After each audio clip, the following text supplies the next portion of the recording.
Hello friends, क्या हाल है आपके। उम्मीद करता हूं अच्छे होंगे।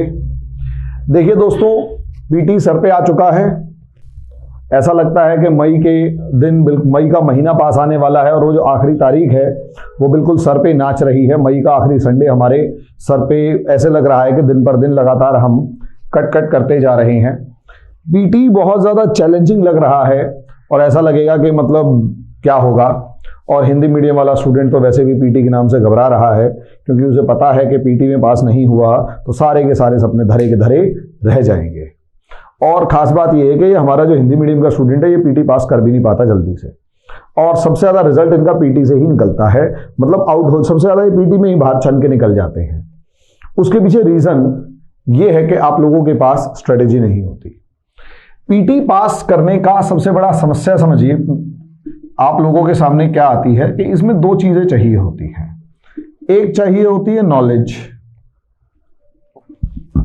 नो डाउट हिंदी मीडियम के स्टूडेंट के पास बहुत सारी है, हिंदी मीडियम के स्टूडेंट के पास नॉलेज बहुत सारी है, लेकिन आप गलती करते हैं स्ट्रेटेजी में।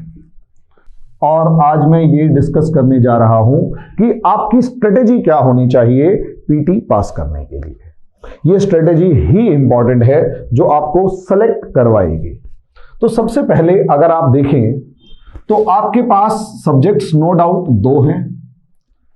सबसे पहला part history, polity, geography, economy और साइंस, जनरल साइंस की अगर मैं बात करता हूं तो नॉर्मली एक स्टूडेंट जो है इन सभी पार्ट्स को बहुत अच्छे से करके बैठा हुआ होता है। और हिंदी मीडियम का मेनली स्टूडेंट इन सब के ऊपर ऐसी कमांड बना के रखेगा, वो लूसेंट, अरिहंत, परीक्षा वाणी, एनसीईआरटी, बहुत बड़े बड़े नोट, सब चीजों को रट के बैठा हुआ, कहीं कुछ छूट ना जाए। ये आपकी नॉलेज को जनरेट कर रहे हैं, आपका ज्ञान बढ़ा दिया और ज्ञान जबरदस्त है। दूसरा पार्ट करंट अफेयर्स, ये आप लोगों के लिए मेन है, समझे।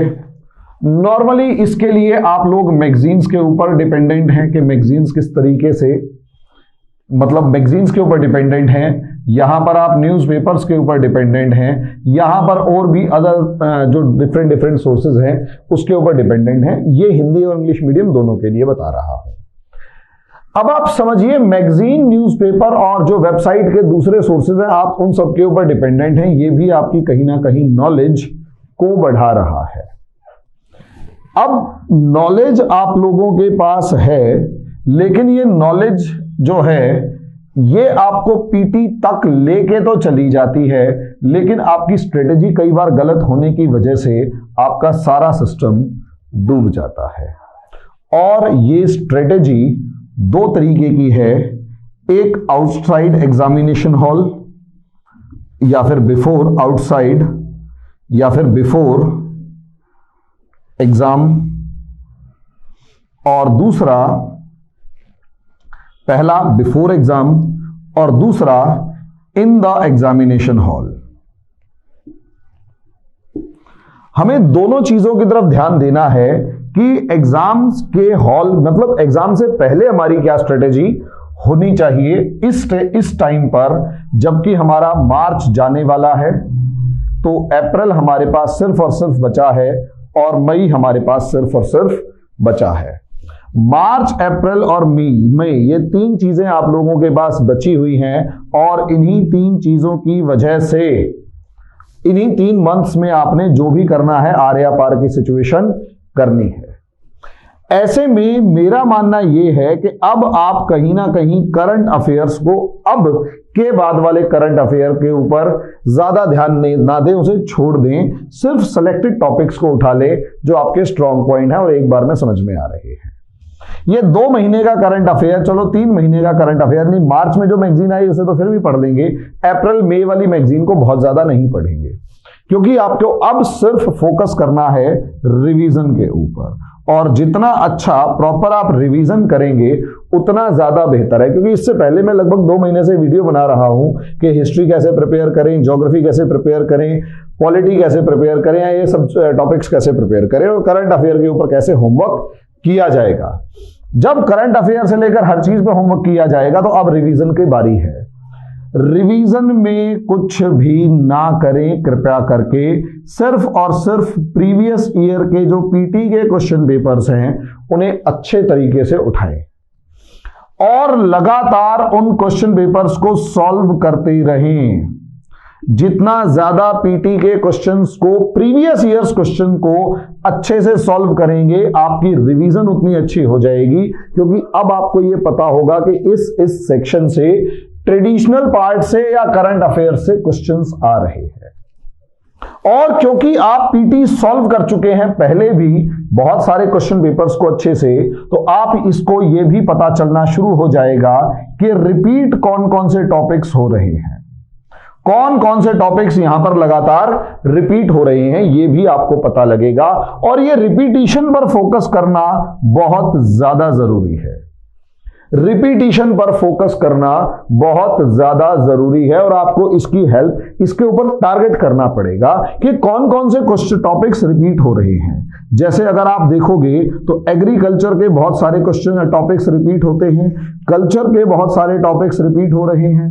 इसी तरीके से कोई भी पेटेंट करवाया गया तो उसके टॉपिक रिपीट हो रहे हैं, बैंकिंग रिफॉर्म के टॉपिक रिपीट हो रहे हैं, कोई सी न्यू टेक्नोलॉजी आ रही है तो उस सेक्शन के ऊपर से क्वेश्चंस लगातार पूछे जा रहे हैं, क्वेश्चंस उसमें से लगातार पूछे जा रहे हैं। और एनर्जी के ऊपर क्वेश्चंस आ रहे हैं, ऊर्जा के ऊपर बता अलग अलग तरीके से। तो ये सेक्शंस वो हैं जिसमें से सवाल आ ही रहा है, लगातार आ रहा है, आज नहीं तो कल। तो कोशिश कीजिए कि जो भी आप मैगजीन, न्यूज़पेपर या भी जो भी साइट्स हैं उनके ऊपर इन सारे सेक्शंस को फोकस किए रखें।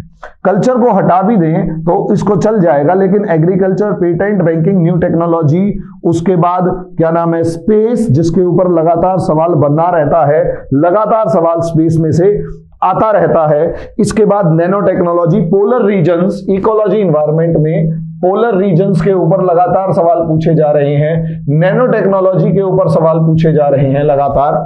ठीक है, इसी तरीके से अगर आप देखते हैं सबसे ज्यादा प्लानिंग इन इंडिया आता ही आता है, तो इसको आप देखेंगे कि प्लानिंग इन इंडिया, इंडिया में प्लानिंग किस तरीके से हो रही है और इसके सेक्शंस में नई नई चीजें इसमें क्या जुड़ती जा रही हैं। जो जो चीजें उसमें जुड़ती जाएंगी आप लोग उनको फोकस करते चले जाएंगे। ये चीजें पेपर में आ रही हैं, बहुत ज्यादा इंपॉर्टेंट हैं और खास बात ये रिपीट हो रही हैं।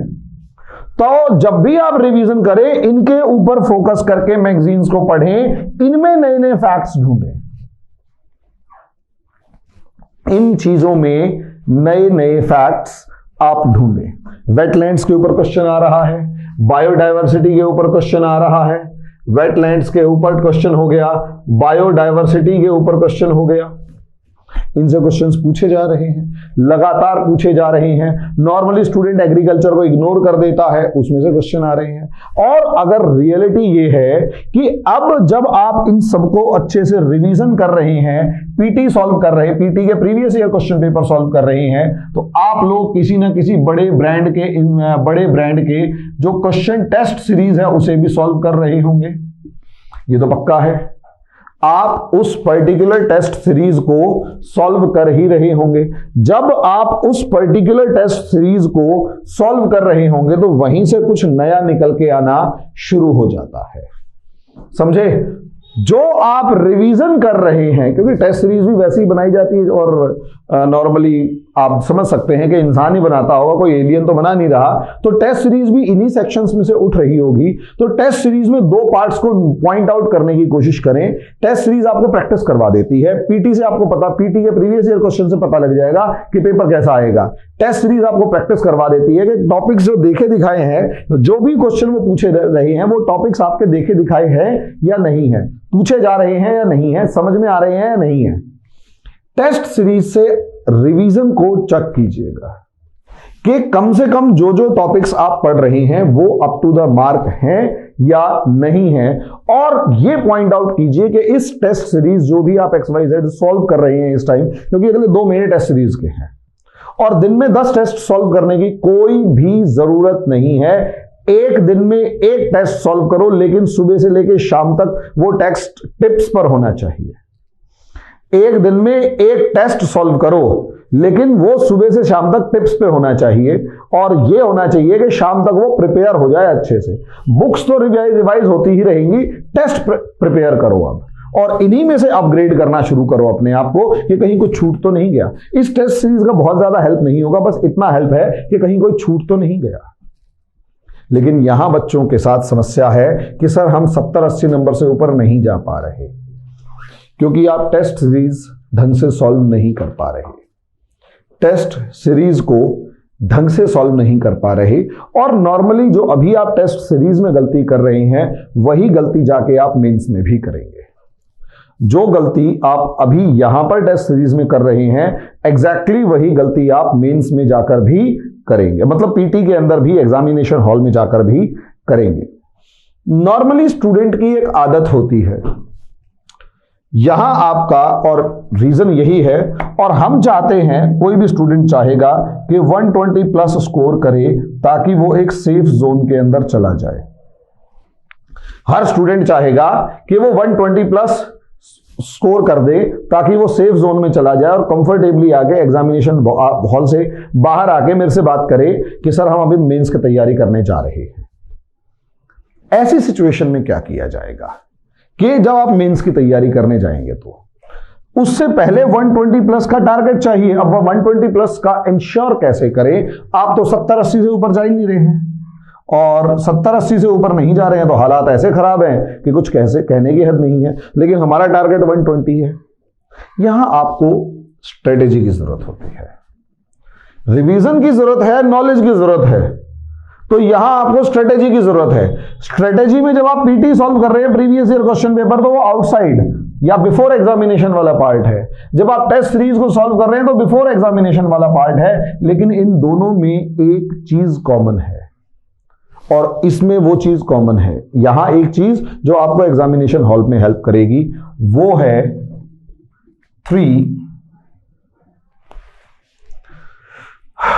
3 राउंड अटेम्प्ट्स।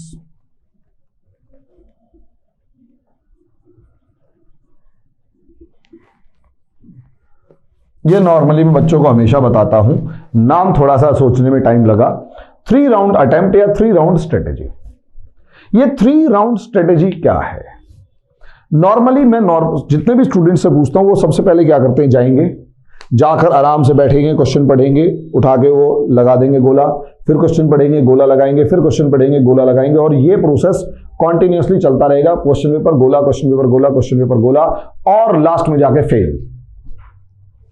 सबसे पहले अपने दिमाग से बात निकाल देना कि आप 120 प्लस स्कोर करने हैं तो आपको मोर देन 60 क्वेश्चंस करने पड़ेंगे। अगर आपके दिमाग में पहले दिन से ये है कि मोर देन 60 क्वेश्चंस करने हैं और एग्जामिनेशन रूम के अंदर घुसते ही मोर देन 60 वाला टारगेट दिमाग में फिक्स करके जाओगे, मैं दावे के साथ कहता हूं 40 सवाल सॉल्व नहीं होने वाले तुमसे, क्योंकि आपको पता थोड़ा ना पेपर कैसा आ रहा है। तो इसे कुछ चीजें भगवान के हाथ में छोड़ देनी चाहिए। कर्मन निवारधिकारस्ते मां फलेषु कदाचलम वाला हाल है कि आपको कर्म करनी है, फल की चिंता नहीं करनी है। आपको केवल कर्म करना है, फल की चिंता नहीं करनी है। तो कर्म करेंगे, फल की चिंता नहीं करेंगे वाली स्ट्रेटेजी पे अगर चल रहे हैं तो आप ये 60 प्लस या मोर देन 60 वाला जो टारगेट है ये लेके चलेंगे ही नहीं। लेकिन आपको लाने इतने हैं। तो ये कब सोचेंगे? ये सोचेंगे जब आप पेपर सॉल्व कर लेंगे। ये आप तभी सोचेंगे जब आप पूरा आंसर पेपर को सॉल्व कर लेंगे। ऐसे में 3 राउंड अटेम्प्ट की जरूरत होती है। प्रॉब्लम ये होता है कि जब आप टारगेट फिक्स कर लेते हैं और आपके 2 पेज जिसमें नॉर्मली 6 से लेकर 8 क्वेश्चंस होते हैं, वो अगर बिना किसी क्वेश्चन के निकल जाते हैं तो आप कहेंगे 12 से 16 क्वेश्चन निकल गए। अब दिल की धड़कन बढ़ जाती है। नॉर्मली ऐसा होता है कि कई बार पेपर के अंदर स्टार्टिंग के अंदर इजी क्वेश्चंस दे रखे होते हैं, बाद में टफ क्वेश्चंस दे रखे होते हैं। नॉर्मली ऐसा होता है, ये रियलिटी है। ऐसा है कि पहले इजी क्वेश्चंस दे रखे हैं, फिर टफ क्वेश्चंस दे रखे हैं, या पहले ही टफ क्वेश्चन दे दिए, बाद में इजी दे रखे हैं। तो ऐसी सिचुएशन के अंदर क्या होता है, या फिर ऐसा होता है एक इजी एक टफ, एक इजी एक टफ, या फिर एक पेज इजी एक पेज टफ, चार क्वेश्चन इजी दे देंगे, चार क्वेश्चन टफ दे देंगे। जब ऐसी सिचुएशन आती है कि चार क्वेश्चन इजी, चार क्वेश्चन टफ, या कुछ भी, मैं गारंटी से कह रहा हूं वहां सिचुएशन, और पहला अगर पहले ही 10-12 क्वेश्चन अगर टफ आ जाएंगे, आई कैन गारंटी हमेशा बच्चा डर के माहौल में रहेगा। चार क्वेश्चन टफ आते ही बच्चे के दिल की धड़कन बढ़ जाती है, 10 क्वेश्चन टफ होते ही या नहीं समझ में आ रहे होंगे तो और पता लगा बाकी वाले क्वेश्चन आते जाते हुए भूल गए। यहां पर भरोसा रखिएगा अपने ऊपर, अपने उस आराध्य के ऊपर, कि वो तुम्हारे साथ कभी भी कोई चीज गलत नहीं होने देगा। तुम पीटी पास करके आने वाले हो, हां पीटी पास करके आने वाले हो, अगर सारा पेपर छोड़ दिया तब भी। हालांकि तुम्हें लगेगा ये अंधविश्वास है, लेकिन मेरी बात तो सुनो पहले। तुम आईएएस बनोगे यार, रियलिटी में तुम आईएएस बनने वाले हो। आंख बंद करो, तुम्हारे आंखों के अंदर जो भी पहली तस्वीर आएगी वो तुम्हारी है।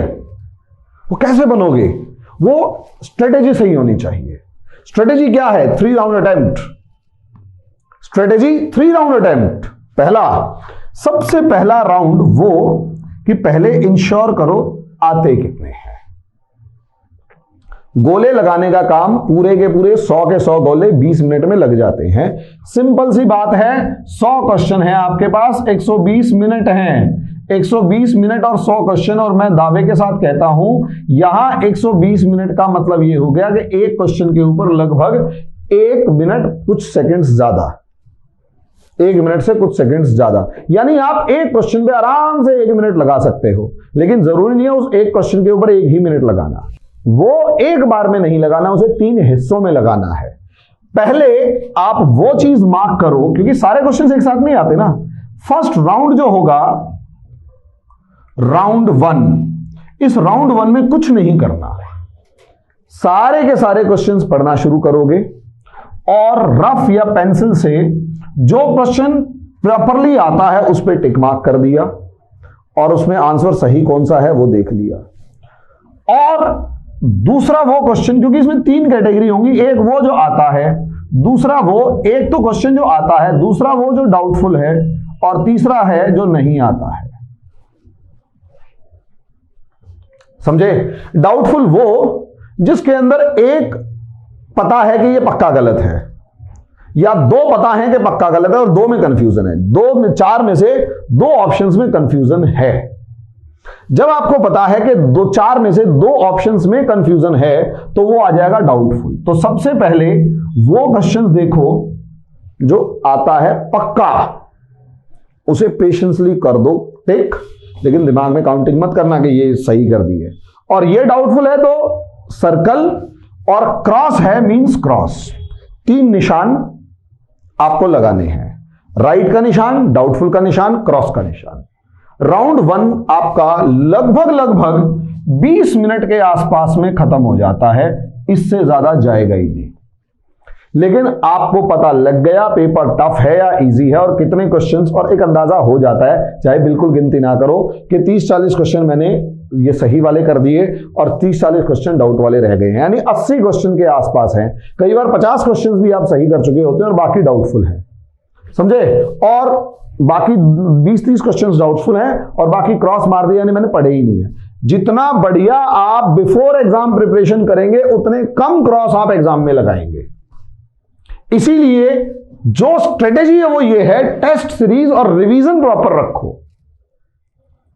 टेस्ट सीरीज और रिवीजन अगर प्रॉपर रखते हो, क्योंकि आप इस फेज से निकल चुके हैं नॉलेज बढ़ाने वाले, तो अब नॉलेज काम नहीं करेगी आपका। अब आप पहुंच चुके हो रिवीजन और test, revision test, revision test, और रिवीजन और टेस्ट में भी टेस्ट सीरीज सॉल्व करते हुए रिवीजन करो। मान लिया एक टेस्ट सीरीज सॉल्व करी, अब उसमें देखा कि कौन से गलत थे, वो क्यों नहीं थे, और सुबह से लेकर शाम तक एक टेस्ट सीरीज सॉल्व हो गई, और जो चीज उसमें नहीं आती थी वो पढ़ ली, उस टेस्ट में जो नहीं आती थी वो पढ़ ली। अभी भी आपके पास 90 दिन है यार, आप 90 टेस्ट सॉल्व कर सकते हो, और कोई भी इंस्टीट्यूट वाला 90 टेस्ट नहीं ले रहा, ये पक्का है। यानी आप 3 बड़े इंस्टीट्यूट, बाजीराव एंड रवि और विजन और इनसाइट, इन तीन के ही अगर आप सॉल्व कर लेंगे, आई कैन गारंटी बहुत अच्छा लेवल जाएगा। अगर आप सिर्फ इन तीन के सॉल्व कर लेंगे तो भी आपका लेवल बहुत बहुत बहुत अच्छा जाएगा। ये समझिए, समझे? 3 के 30 टेस्ट सॉल्व कर लिए, 90 टेस्ट हो गए यार, और 90 दिन है, और एक बार वो बन जाएगा तो कई बार एक दिन में 2-2 टेस्ट होने शुरू हो जाएंगे मई के अंदर। ये रियलिटी है।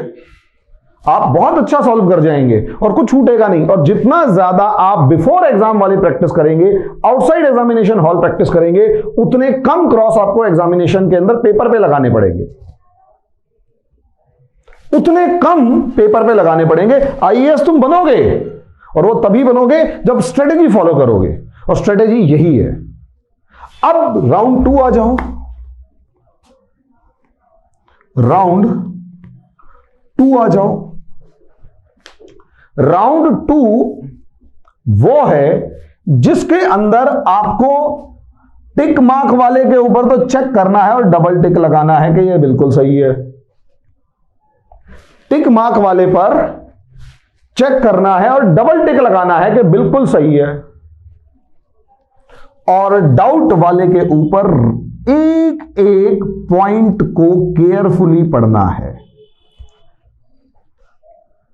और इसमें एक्सट्रीम वर्ड्स ढूंढने हैं। ऑनली है, मैक्सिमम है, मिनिमम है, इंक्रीज है, डिक्रीज है, ये कुछ एक्सट्रीम वर्ड्स होते हैं, इनको पढ़ना है।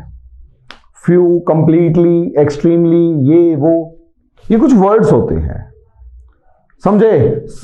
ये वर्ड्स ही आपके क्वेश्चन की सेंस को बदलते हैं, ये याद रखिएगा। फैक्ट है ये, और आपको उनके बारे में बैठकर सोचना है। यानी आपने लगभग 20 से 25 क्वेश्चन के ऊपर अप्रॉक्सीमेट 50 मिनट से 60 मिनट खर्च कर देने हैं। यही आपका टर्निंग पॉइंट होता है। यहां एक एक शब्द पढ़ता है बच्चा, उसके एक्सट्रीम वर्ड्स को पढ़ता है। जो गलत है वो गलत क्यों है, और सही क्यों है, वो सही जो है वो सही क्यों है, वो पढ़ता है। और ये जो माहौल है ये देखता है। ये जो टेस्ट सीरीज का जो माहौल आपने देखा वो वहां पर दिखाई देता है। टेस्ट सीरीज के अंदर जो चीज है वो वहां दिखाई देगी, जो जो आपने प्रैक्टिस करी वो वहां दिखाई देगी। ये बहुत मायने रखता है। और जो क्रॉस मारे हुए एक बार एक आधी नजर उस पर भी रखी जाती है।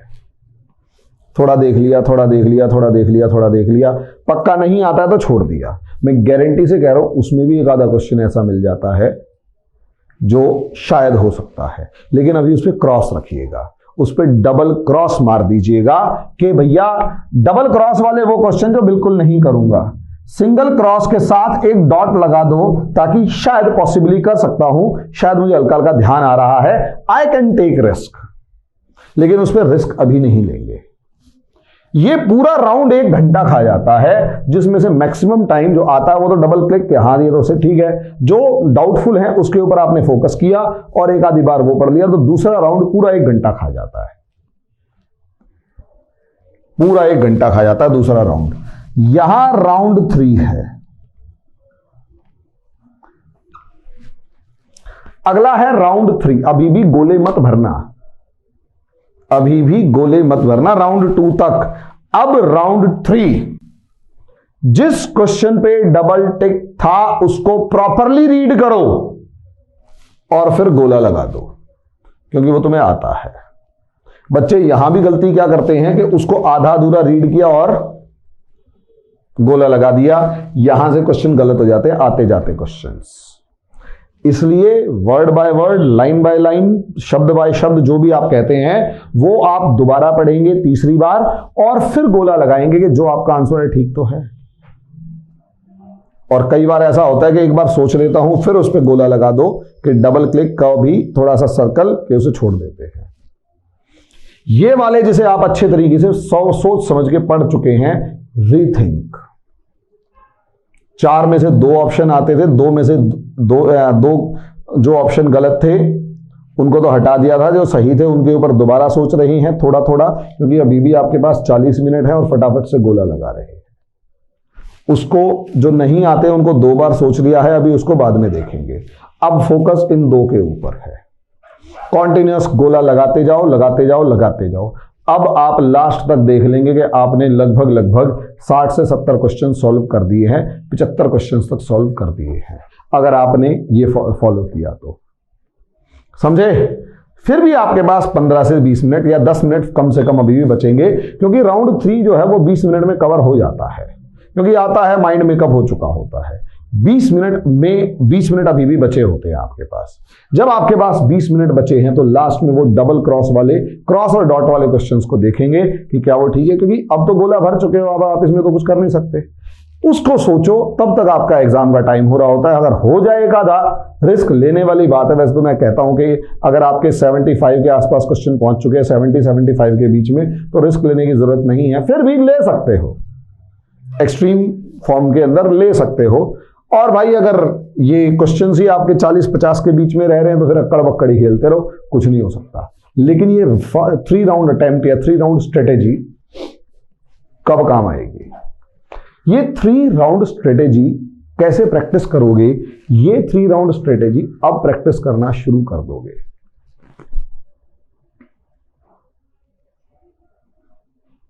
थ्री राउंड स्ट्रेटेजी अब प्रैक्टिस करना शुरू कर दोगे।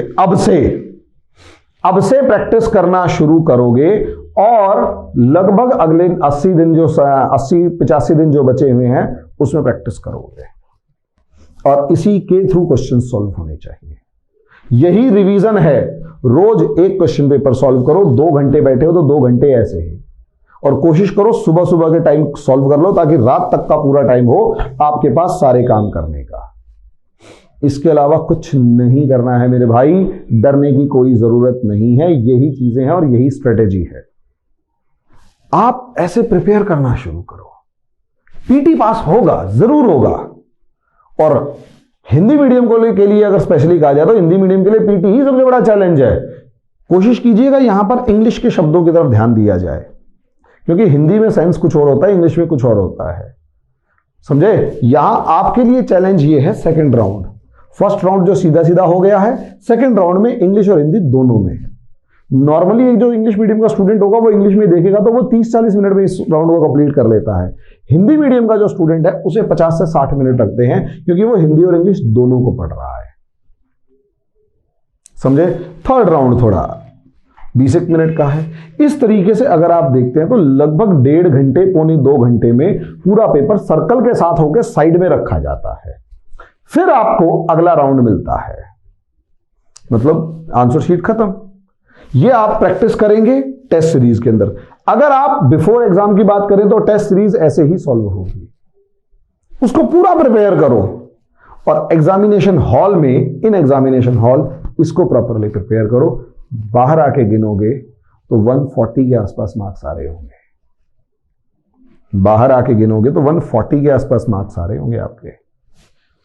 तो दोस्तों तैयारी करो, कोई समस्या नहीं है। जो रिपीटेड वाले टॉपिक्स हैं कि कौन कौन से सेक्शंस रिपीट हो रहे हैं वो आप हमसे बात कर सकते हैं, हम आपको उसकी स्ट्रेटेजी की लिस्ट दे सकते हैं। कोई ऐसी समस्या वाली बात नहीं है। कोई भी आपको गाइडेंस चाहिए, कुछ भी चाहिए, आप व्हाट्सएप कर सकते हैं, मेरे से बात कर सकते हैं। अवेलेबल हूं आपसे, जितना आप चाहें उतना डिस्कशन कर सकते हैं। मुखर्जी नगर में ऑफिस खोल लिया तो वैसे भी आपको समस्या वाली बात नहीं है। आइए, हम आपकी सेवा के लिए, आपकी ही सहायता के लिए हाजिर हैं। कोई ऐसी जरूरत वो नहीं है कि हम बहुत गुरु हैं, हम दोस्त हैं तुम्हारे। जो गलती अगर हमसे रह गई वो आपसे नहीं होगी और आप आईएएस जरूर बनेंगे। धन्यवाद।